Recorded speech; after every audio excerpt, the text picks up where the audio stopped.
नमस्कार साथियों, मैं सूरज छेत्री आप लोग सभी को फार्मिंग इंडिया यूट्यूब चैनल पे स्वागत करता हूं। साथियों, ये वीडियो आप लोगों के लिए बहुत ही खास होने वाला है क्योंकि इस वीडियो में आप लोगों को बताऊंगा कि अगर मुर्गियों में बीमार फैल जाता है तो क्या क्या करना चाहिए उसके बारे में। तो प्लीज़ आप लोग ये वीडियो पूरे लास्ट तक ध्यान से देखना। वीडियो में आगे बढ़ने से पहले मैं आप लोग सभी को एक छोटी सी रिक्वेस्ट करना चाहता हूं। अगर आप लोग इस चैनल पर पहली बार आए हैं तो प्लीज़ चैनल को सब्सक्राइब करके उसमें जो बेल आइकन है उसे भी प्रेस कर लीजिए ताकि सबसे पहले आप लोगों को वीडियो का नोटिफिकेशन मिल जाए। देखिए साथियों, मुर्गियों में तरह तरह के बीमार आते हैं और कोई बीमार मुर्गियों में बहुत ही तेज़ी से फैलता है, कोई बीमार तेज़ी से नहीं फैलता है और कोई बीमार मुर्गियों को ज़्यादा हानि पहुंचाता है और कोई बीमार मुर्गियों को ज़्यादा हानि नहीं पहुंचाता है। अब मैं आप लोगों को बताऊंगा कि अगर मुर्गियों को बीमार आक्रमण करता है, मुर्गियों में अगर बीमार फैल जाता है तो हमें क्या क्या करना चाहिए उसके बारे में। साथियों, अगर मुर्गियों को कोई बीमार आक्रमण करता है या अगर मुर्गियों में बीमार फैल जाता है तो तुरंत उन बीमार मुर्गियों को पशु चिकित्सा केंद्र या पशु चिकित्सालय में ले जाना है और उन मुर्गियों को क्या बीमार हुआ है, किस वजह से उन मुर्गियों को बीमार हुआ है, ये अनुसंधान करना है। और पशु चिकित्सक आप लोगों को जो सलाह देंगे उसका सही से पालन करना है और पशु चिकित्सक आप लोगों को जो भी दवा देंगे उस दवा को सही समय पर मुर्गियों को सही तरीके से खाने के लिए देना है। साथियों, अगर मुर्गियों में बीमार होता है या मुर्गियों में अगर कोई बीमारियों का सिम्टम्स दिखाई देता है तो तुरंत उन बीमार मुर्गियों को बाकी स्वस्थ मुर्गियों से अलग कर देना है। अगर आप लोग बीमार मुर्गियों को स्वस्थ मुर्गियों के साथ एक साथ रखते हैं तो वो बीमार बाकी स्वस्थ मुर्गियों में भी तेज़ी से फैल जाता है। तो इसीलिए आप लोगों को ये करना है कि अगर आप लोगों को ये पता चलता है कि किसी मुर्गी को बीमार ने आक्रमण किया है या मुर्गियों में अगर बीमारियों का सिम्टम्स यानी कि लक्षण दिखाई दिया है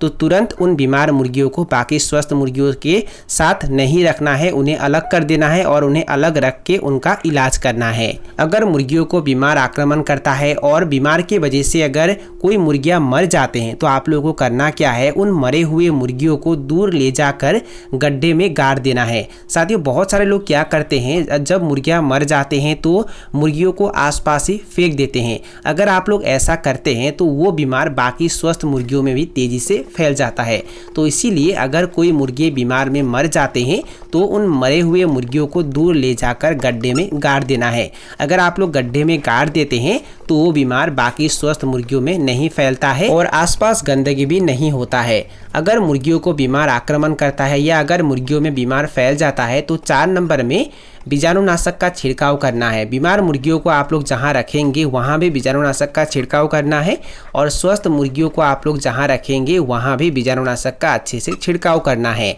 आप लोग खरसोलिन बीजाणुनाशक का भी छिड़काव कर सकते हैं, नहीं तो B904 का भी छिड़काव कर सकते हैं। अगर मुर्गियों को बीमार आक्रमण करता है तो खरसोलिन बीजाणुनाशक का छिड़काव करना सबसे बेहतर होता है। साथियों, इसे अगर आप लोग लगातार 2 या 3 दिन तक छिड़काव करते हैं, बीजाणुनाशक का अगर छिड़काव करते हैं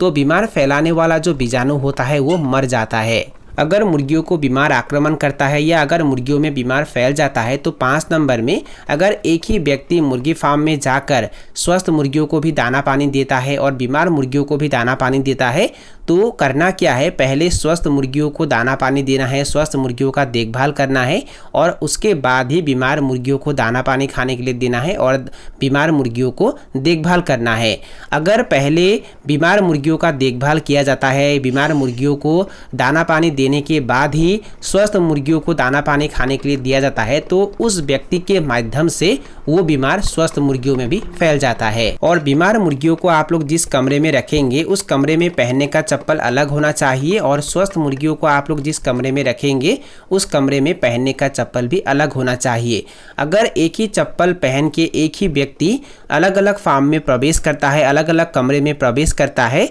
तो उन चप्पलों के माध्यम से भी वो बीमार बाकी स्वस्थ मुर्गियों में फैल जाता है। अगर मुर्गियों को कोई बीमार आक्रमण करता है या अगर मुर्गियों में बीमार फैलता है तो 6 नंबर में मच्छर, मक्खी, कॉकरोच, जूं इनका भी नियंत्रण करना है। क्योंकि अगर एक मच्छर बीमार मुर्गी को काटती है और उसके बाद अगर वही मच्छर स्वस्थ मुर्गियों को काटती है तो उनके माध्यम से भी ये बीमार मुर्गियों में तेजी से फैलता है। तो इसीलिए आप लोगों को करना क्या है, इनका भी नियंत्रण करना है। अगर फार्म में मच्छर, मक्खी, कॉकरोच और जूं ज़्यादा है तो इनको मारने के लिए जो दवा होते हैं उसका भी आप लोगों को इस्तेमाल करना है ताकि ये फार्म में ज़्यादा ना हो पाए। अगर मुर्गियों को कोई बीमार आक्रमण करता है या अगर मुर्गियों में बीमार फैलता है तो बाहर के लोगों को फार्म के अंदर आने की अनुमति नहीं देना है। अगर आप लोग बाहर के लोगों को फार्म के अंदर आने की अनुमति देते हैं तो उनके माध्यम से आपके फार्म में जो भी बीमार है वो बीमार बाहर भी जाता है और बाहर अगर कोई मुर्गियाँ होते हैं तो उनको भी ये बीमार आक्रमण करता है।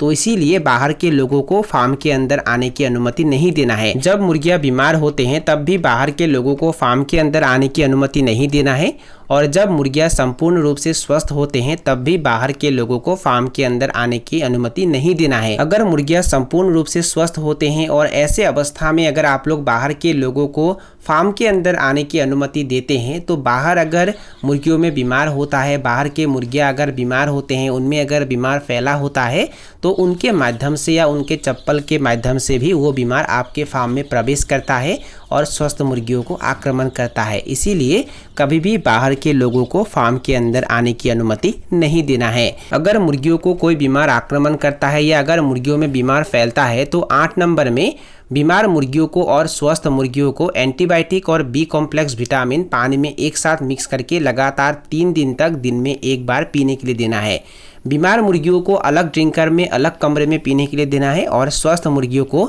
अलग कमरे में अलग ड्रिंकर में पीने के लिए देना है। अगर आप लोग एक ही बर्तनों में मुर्गियों को दाना पानी खाने के लिए देते हैं तब भी ये बीमार तेजी से मुर्गियों में फैल जाता है। अगर मुर्गियों को कोई बीमार आक्रमण करता है या अगर मुर्गियों में बीमार फैलता है और आप लोगों के पास अगर छोटे चूजे होते हैं, 1 या 2 दिन के चूजे होते हैं, तो उन चूजों को बीमार मुर्गियों के आसपास नहीं रखना है। थोड़े दूर ले जाकर उन चूजों को ब्रूडिंग करना है। साथियों, अगर आप लोग चूजों को बीमार मुर्गियों के आसपास रखते हैं तो होता ये है कि चूजे अवस्था में उनका इम्यून सिस्टम यानी कि रोग प्रतिरोध क्षमता ज़्यादा नहीं होता है, जिसके वजह से वो बीमार आसानी से उन्हें अटैक करता है और वो सहन नहीं कर पाते हैं, जिसके वजह से वो मर जाते हैं। अगर कोई बीमार मुर्गियों को आक्रमण करता है या अगर मुर्गियों में बीमार फैलता है तो 10 नंबर में कोई व्यक्ति अगर बीमार मुर्गियों को छूता है या बीमार मुर्गियों के संपर्क में आता है तो पहले बीजाणुनाशक से अच्छे से डिसइंफेक्शन करना है। अपने दोनों हाथ और दोनों पैरों के ही बीजाणुनाशक से डिसइंफेक्शन करना है। खरसोलिन